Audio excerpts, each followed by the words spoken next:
Olá! O tema da nossa entrevista de hoje é a escassez de água na região sul e sudeste. Hoje nós vamos conversar com a bióloga e doutora em Ciências Biológicas pela Unesp, professora na UENG, Eliana Aparecida Panarelli. Boa noite. Boa noite. As regiões sul e sudeste estão vivendo a maior seca dos últimos anos, com reservas abaixo de seus níveis de capacidade e racionamento de água em algumas cidades do estado de São Paulo. Você acredita que essa situação ela vai passar? Bom, as secas elas ocorrem de tempos em tempos, né? Assim como a gente tem a estação seca e chuvosa no ano, existem ciclos mais longos, com épocas de secas mais rigorosas e épocas de chuvas mais intensas.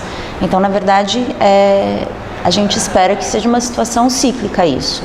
E aí, quando retornar as chuvas, se as chuvas forem em grande quantidade no próximo período chuvoso, isso retorna mais rapidamente, mas não existe a possibilidade de necessidade de um prazo mais longo, de vários períodos chuvosos para recuperar o volume total dos reservatórios.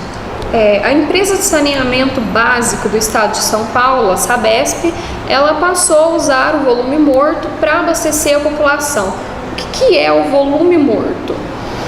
Então, quando existe a construção de reservatórios, o reservatório, na verdade, ele vai ser a barragem em um rio, né?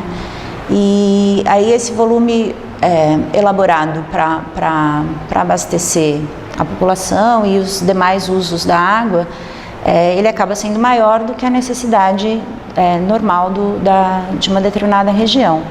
E existe um volume do fundo do reservatório que ele é planejado para não ser usado para abastecimento, que é o que deveria ser a reserva que fica continuamente no reservatório. E aí, por ser quando você tem um sistema lacustre, como é o caso dos reservatórios, a tendência de todo material que chega pela chuva, de toda a bacia hidrográfica, chegar no reservatório e sedimentar, né? Então, no reservatório, o fundo do reservatório, ele vai ter muitas substâncias sedimentadas, né? Tanto o sedimento próprio, que é escoado, como poluentes, tudo que tem na bacia hidrográfica aí que escoe superficialmente para o reservatório, a tendência é que ele acumule. Tanto é que reservatórios têm tempos de vida útil, eles não são eternos, né? E quando você tem aquele volume no fundo do reservatório,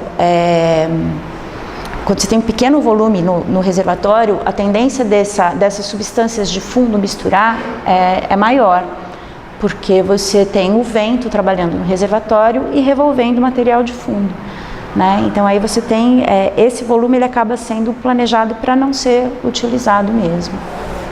E o volume morto, ele é adequado para consumo humano? Então, se a gente for pensar em termos de qualidade de água, eu falo para você que não, tá? Mas existem vários tipos de tratamento da água para essa água ser destinada ao abastecimento humano. Então, quanto pior a qualidade da água, maior o gasto, maior a utilização de substâncias para tentar transformar essa água em algo utilizável. E aí a utilização, quanto mais exigente, você tem que fazer um tratamento melhor para poder oferecer uso mais exigente ao consumo humano, né? Então aí você tem que ter um tratamento específico para isso.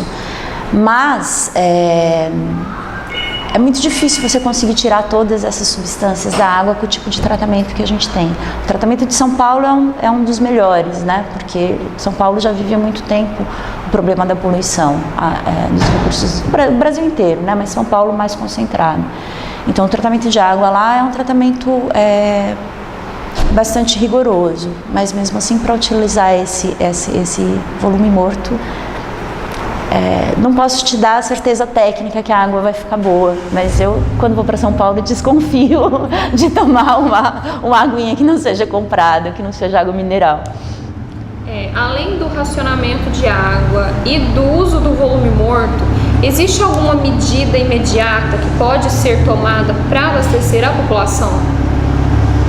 Então, na verdade, tudo que se trata relativo à quantidade e qualidade de água, né, a melhor forma é a prevenção, né? Então, o que existe, o que tem que existir antes de chegar a essa situação é uma boa gestão dos recursos hídricos, né? Então, assim, a água, ela não é utilizada só para abastecimento humano, né? Se a gente for analisar a quantidade de água que vai para abastecimento humano, ela é mínima perto daquilo que vai para irrigação. A gente tem em termos de 70% de toda a água utilizada no país sendo voltada para irrigação.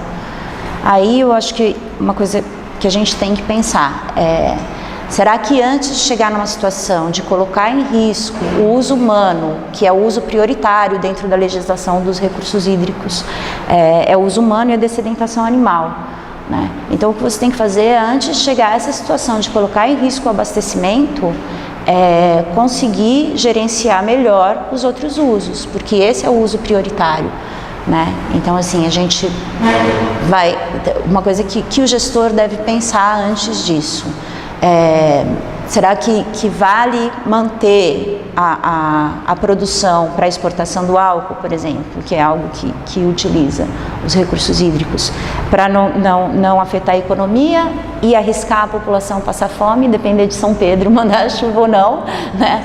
Ou fazer essa gestão antes. Então, assim, o que tem que acontecer é uma gestão anterior, tá?